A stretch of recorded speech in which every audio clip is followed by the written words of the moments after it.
Hello दोस्तों, आप सभी का स्वागत है हमारे यूट्यूब चैनल पर। आइए देखते हैं कक्षा 7 हमारा भूमंडल। इसके पाठ 4 को देखेंगे। पाठ का नाम है धरातल के रूप में बदलने वाले कारक। बाह्य कारक को देखेंगे, यानी जो बाहरी कारक होते हैं उन्हें देखेंगे। प्रश्न 1 दिया है, निम्नलिखित प्रश्नों के उत्तर संक्षेप में दीजिए। चलिए देखते हैं इसका प्रश्न नंबर क। प्रश्न नंबर क दिया है, अपक्षय कितने प्रकार का होता है? जैविक अपक्षय से आप क्या समझते हैं? देखिए, अपक्षय बताना है कि हमको क्या होता है, और जैविक अपक्षय के बारे में हमको बताना है सिर्फ। चलिए देखते हैं अपक्षय क्या होता है। इसका उत्तर हो जाएगा, अपक्षय मुख्य रूप से 3 प्रकार का होता है। कितने प्रकार का होता है? 3 प्रकार का। कौन कौन? भौतिक, रासायनिक एवं जैविक। अब देखिए, बोला था जैविक अपक्षय से आप क्या समझते हैं, इसी को बताना है हमको।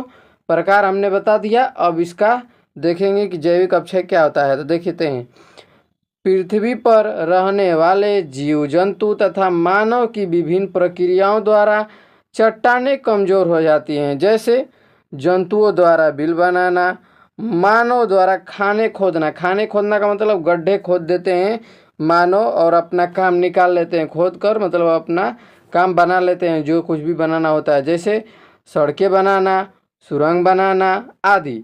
इसी प्रकार चट्टानों की दरारों में जब हवा द्वारा उड़कर बीज गिर जाता है और वह वृक्ष बन जाता है, तब इनकी जड़ें फैलने से चट्टानें टूटने लगती हैं। देखिए, चट्टान कैसे कैसे कैसे कमज़ोर होती है? तो जंतुओं द्वारा बिल बना लेंगे, यानी कोई भी जीव जंतु जो है वो जंतु जो है क्या बना लेंगे? बिल बना लेंगे। मानव क्या करेंगे? उसे खोद लेंगे, और खोद के क्या बना लेंगे? अपना काम निकाल लेंगे, यानी सड़क बना लेंगे, सुरंग बना लेंगे।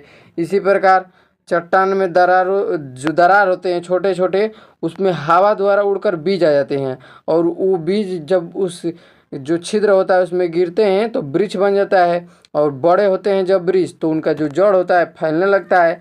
फैलने के कारण क्या होता है? वो चट्टान टूटने लगती है। इसे जैविक अपक्षय कहते हैं। चलिए, जैविक अपक्षय हमने जान लिया। आगे देखते हैं। प्रश्न नंबर ख दिया है, जलप्रपात कैसे बनते हैं? इसका उत्तर हो जाएगा, जब नदी का जल ऊंचाई से खड़े ढाल के सहारे अधिक वेग से नीचे गिरता है तो वह जलप्रपात बनाता है। यानी जब नदी का जो जल होता है ऊंचाई से, यानी मान लीजिए ये ऊंचाई है और सीधा खड़े गिरेगा, ठीक है ना, इस तरफ नहीं, एकदम खड़ा गिरेगा, और खड़ा गिरने की वजह से क्या होता है? जलप्रपात बन जाता है। चलिए आगे देखते हैं। दिया है प्रश्न नंबर ग, बालुका स्तूप क्या है? इसका निर्माण कैसे होता है? इसका उत्तर देखेंगे कि बालुका स्तूप क्या होता है। इसका उत्तर हो जाएगा, मरुस्थलीय प्रदेशों में जब पवन का मतलब होता है हवा के मार्ग में कोई बाधा होती है, तब पवन का वेग कम हो जाता है, जिससे पवन के साथ उड़ने वाले पदार्थ धरातल पर गिरकर बालू के टीलों का निर्माण करते हैं। इन्हें बालुका स्तूप कहते हैं। आगे देखते हैं प्रश्न नंबर घ। प्रश्न नंबर घ दिया है, डेल्टा का निर्माण कैसे होता है? इसका उत्तर हो जाएगा, नदी के सागर में गिरने से पहले उसके बहने की गति अधिक धीमी पड़ जाती है। इस कारण नदी के मलबे का निक्षेपण होने लगता है, जिससे डेल्टा का निर्माण होता है। आगे देखते हैं। दिया है प्रश्न नंबर 2।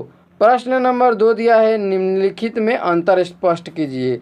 यानी कि हमको क्या करना है? अंतर बताना है कि अंतर क्या है। देखिए, किसमें अपक्षय क्या होता है और अपर्दन क्या होता है, इन दोनों में अंतर बताना है हमको कि अपक्षय और अपर्दन क्या होता है। चलिए पहले देख लेंगे अपक्षय।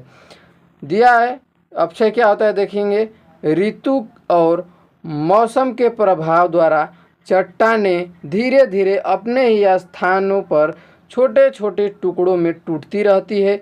चट्टानों के टूटने फूटने की इस क्रिया को अपक्षय कहते हैं। यानी ऋतु यानी मौसम बदलता है तो चट्टानें अपने यह स्थान पर क्या होने लगती है? धीरे धीरे टूटने लगती है। इसे क्या कहते हैं? अपक्षय कहते हैं। आगे देखते हैं अपर्दन। अपर्दन क्या होता है? अपक्षय द्वारा टूटे हुए चट्टानों का बहता जल नदी, सागर की लहरें, गतिशील बर्फ, पवन आदि एक स्थान से दूसरे स्थान पर इकट्ठे कर देते हैं।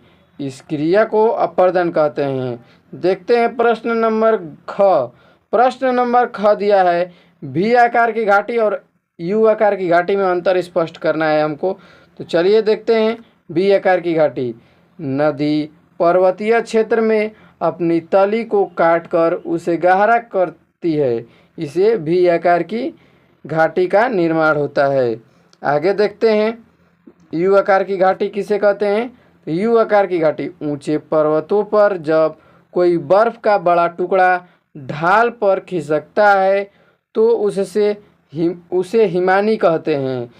यह हिमानी पहले से भी आकार की घाटी को यू आकार की घाटी में बदल देता है, जिसका ढाल खड़ा तथा तल सपाट एवं चौड़ा होता है। आगे देखते हैं प्रश्न नंबर ग। प्रश्न नंबर ग दिया है, देखते हैं प्रश्न नंबर ग दिया है भौतिक एवं रासायनिक अपक्षय क्या होता है, इसमें अंतर स्पष्ट करना है।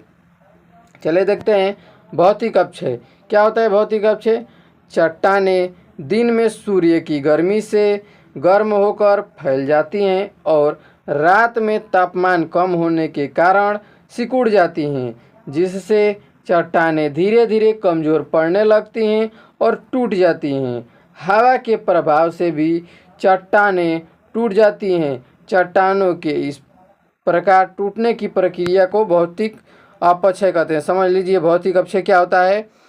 देखिए गर्मी जब सूर्य उगता है तो क्या होता है, गर्मी होता है। गर्म जिसकी गर्मी की वजह से क्या होता है, जो चट्टान होती हैं फैलने लगती हैं। ठीक है, जब तापमान कम होता है तो सिकुड़ने लगती हैं। तो बार बार मान लीजिए चट्टान है, बार बार फैलेगा सिकुड़ेगा, फैलेगा सिकुड़ेगा, तो क्या होती हैं आपस में टूटने लगती हैं। इसी टूटने की प्रक्रिया को ही क्या कहते हैं हम लोग, भौतिक अपक्षय कहते हैं। अब देखते हैं रासायनिक अपक्षय। रासायनिक अपक्षय क्या होता है, चट्टानों में अनेक प्रकार के खनिज को सम्मिश्रण पाया जाता है। यानी जो चट्टान होते हैं उनमें अनेक प्रकार के खनिजों का मिश्रण, यानी बहुत से खनिज उसमें पाए जाते हैं। पानी के संपर्क में आने से इन तत्वों में रासायनिक प्रक्रिया शुरू हो जाती है। और जो खनिज होते हैं वो पानी के जब संपर्क में आते हैं तो क्या होता है, उनमें रासायनिक प्रक्रिया शुरू हो जाती है, जिसके फलस्वरूप चट्टानों के बंधन ढीले पड़ जाते हैं। यानी जिसके फलस्वरूप क्या होते हैं, उनके जो बीच का बंधन होता है, यानी जिससे जुड़े होते हैं उनके बीच का क्या होता है, बंधन ढीले पड़ जाते हैं, जिससे वो टूटने लगती हैं। इस क्रिया को रासायनिक अपक्षय कहते हैं। आगे देखेंगे, आगे लिखा है निम्नलिखित के सही जोड़े बनाइए। नदी का डेल्टा से, हिमानी का यू आकार की घाटी से हो जाएगा, समुद्री लहरें भृगु से हो जाएंगी, और भूमिगत जल हेलेक्ट्राइट किससे हो जाएगा, भूमिगत जल से हेलेक्टाइट से हो जाएगा। ठीक है, पवन क्या हो जाएगा, छत्रक शिला से। आगे देखते हैं, आगे दिया है प्रश्न नंबर 4। निम्नलिखित में से सही विकल्प पर सही का निशान लगाइए। जो भी सही होगा विकल्प उस पर सही का निशान लगा देंगे। देखिए लिखा है पवन द्वारा निर्मित स्थलकृति है।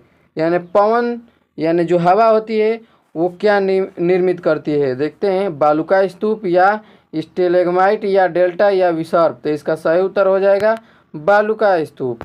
आगे देखते हैं ख दिया है चट्टानों के अपने स्थान पर टूटने की क्रिया को क्या कहते हैं, विघटन, अपर्दन या अपक्षय या इनमें से कोई नहीं, तो कहते हैं इसको अपक्षय। आगे देखते हैं प्रश्न नंबर ग। प्रश्न नंबर ग दिया है भूमिगत जल द्वारा निर्मित आकृति है। देखिए क्या है, स्टेलाक्टाइट या यू आकार की घाटी, भू स्तंभ या भी आकार की घाटी। तो इसका सही उत्तर हो जाएगा स्टेलेक्टाइट। क्या हो जाएगा, स्टेलेक्टाइट।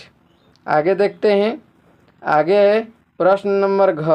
प्रश्न नंबर घ दिया है पृथ्वी की आंतरिक शक्ति से होता है। देखिए पृथ्वी की जो आंतरिक शक्ति है उससे क्या होता है, अपक्षय, अपर्दन या अनाच्छादन या भूकंप आता है। तो इसका सही उत्तर हो जाएगा भूकंप। तो आज के लिए इतना ही, मिलते हैं इसकी अगली वीडियो में, तब तक के लिए जय हिंद दोस्तों।